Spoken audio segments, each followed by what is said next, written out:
Welcome to our channel learn and grow. आज का जो हमारा टॉपिक है वो है मोलिकुलैरिटी ऑफ रिएक्शन। कि मोलिकुलैरिटी क्या होती है रिएक्शन की। सबसे पहले इसकी डेफिनेशन कर लेते हैं। देखिए, जो नंबर ऑफ आयंस, एटम्स और मॉलिक्यूल्स कोलाइड होते हैं, एक दूसरे के साथ जुड़ते हैं, तो एक केमिकल रिएक्शन होती है। रिजल्टेंट एक केमिकल रिएक्शन होगी जिससे कि प्रोडक्ट बनता है। इसे कहते हैं मोलिकुलैरिटी ऑफ रिएक्शन।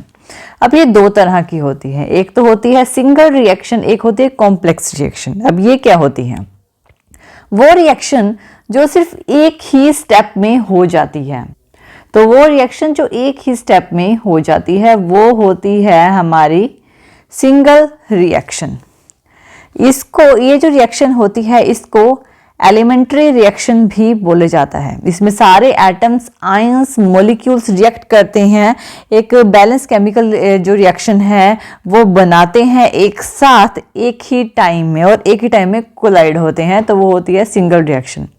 दूसरी साइड होती है हमारे पास कॉम्प्लेक्स रिएक्शन। कॉम्प्लेक्स रिएक्शन कौन सी होती है? वो रिएक्शन जो कि बहुत सारे स्टेप्स में होती हैं, जो एक दो, यानी कि जो आयंस होते हैं वो जुड़ते हैं एक दूसरे के साथ सिमिल्टेनियसली और कंबाइन होते हैं अलग अलग फॉर्म में। वो कॉम्प्लेक्स रिएक्शन होती है, जो एक स्टेप में नहीं होती, 3-4 स्टेप्स में होती है, थोड़ी कॉम्प्लेक्स फॉर्मेशन होती है, तो वो कॉम्प्लेक्स रिएक्शन होती है। तो इसके ही हमने कुछ एग्जाम्पल लिए हैं सिंगल रिएक्शन और कॉम्प्लेक्स रिएक्शन में, जिसमें सबसे पहले है जो डीकम्पोजिशन है O2F2 की।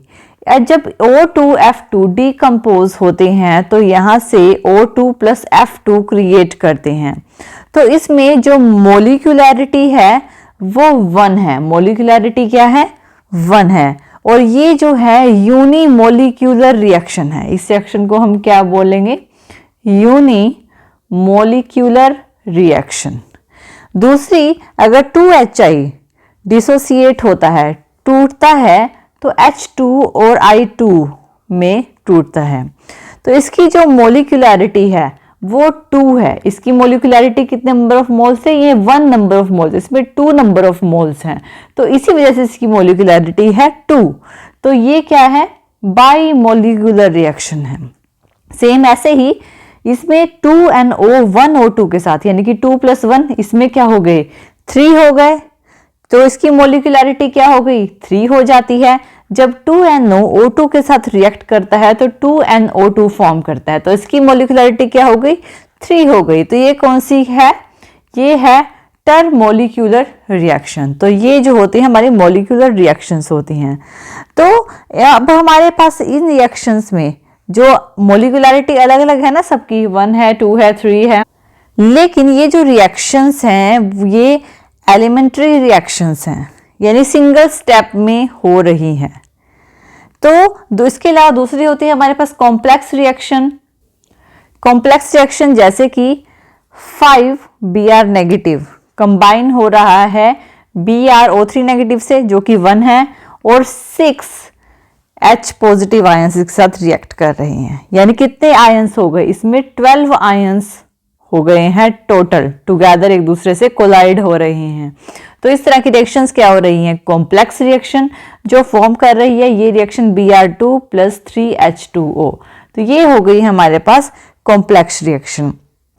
ये जो रिएक्शन होती है ये अलग अलग फॉर्म में होती है, यानी कि जब बहुत सारी एलिमेंट्री रिएक्शंस आपस में मिलती है तब कॉम्प्लेक्स रिएक्शन बनती है। कॉम्प्लेक्स रिएक्शन को मान लीजिए कि हमारे पास 3 रिएक्शंस हैं, तो यहाँ से स्टार्ट हुई, यहाँ पे खत्म हुई, तो ये 3 रिएक्शंस हैं जो एक रिएक्शन बना रही है, तो ये कॉम्प्लेक्स रिएक्शन है। लेकिन अगर इस रिएक्शन में से हम कोई भी पर्टिकुलर रिएक्शन उठा लें तो वो एक एलिमेंट्री रिएक्शन होगी। तो इस तरह से इसको रिप्रेजेंट किया जाता है। तो ये होती है हमारी मोलिकुलैरिटी ऑफ रिएक्शंस। तो थैंक यू ये वीडियो देखने के लिए। और ज़्यादा अपडेटिंग वीडियोस के लिए आप हमारे चैनल लर्न एंड ग्रो पे हमें सब्सक्राइब कर सकते हैं। Thank you.